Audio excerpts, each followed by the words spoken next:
ଜୀବନରେ କେବଳ ପୁସ୍ତକରେ ପଢ଼ିଥିବା ପାଠ ନୁହେଁ, ଜୀବନର ଅନୁଭବ ବି ଆମକୁ ଅନେକ ଶିକ୍ଷା ଦେଇଥାଏ।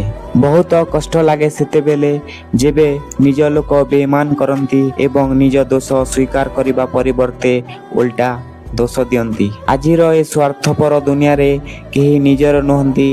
ନିଜ ଆଡ଼ୁ ଥରେ କଥା ହେବା ବନ୍ଦ କରିକି ଦେଖ, ଅନେକ ଆପଣାର ଲୋକ ବି ପର ହୋଇଯିବେ। କେବେ ବି କାହା ପ୍ରତି ଅତ୍ୟଧିକ ପ୍ରେମ କିମ୍ବା ଯତ୍ନ ପ୍ରକାଶ କର ନାହିଁ, କାରଣ ମାଗଣାରେ ମିଳୁଥିବା ଯେକୌଣସି ଜିନିଷକୁ ହେୟ ଜ୍ଞାନ କରିବା ମାନବ ସ୍ୱଭାବ।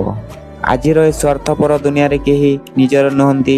ନିଜ ଆଡ଼ୁ ଥରେ କଥା ହେବା ବନ୍ଦ କରିକି ଦେଖ, ଅନେକ ଆପଣାର ଲୋକ ବି ପର ହୋଇଯିବେ। ସ୍ୱାର୍ଥ ଥିଲେ ସବୁ ନିଜର କୁହନ୍ତି, ଆଉ ସ୍ୱାର୍ଥ ସରିଗଲେ ସବୁ ଅଚିହ୍ନା ଲାଗନ୍ତି। ଏ ହେଉଛି ଆଜିର ଦୁନିଆର ବାସ୍ତବତା। ପାପ ବୁଝେ ନାହିଁ ପୁଣ୍ୟର ମହତ୍ତ୍ୱ, ମିଛ ବୁଝେ ନାହିଁ ସତ, ସ୍ୱାର୍ଥ ବୁଝେ ନାହିଁ ତ୍ୟାଗର ମହତ୍ତ୍ୱ, କ୍ରୋଧ ବୁଝେ ନାହିଁ ଶାନ୍ତି। ବଢ଼ୁଛି ଅଧର୍ମ ବିତ, ଜାଣି ଶୁଣି ସର୍ବେ ମୃତ୍ୟୁକୁ ଡାକନ୍ତି, ନିଜେ ଖୋଜି ନିଜ ଗାତ।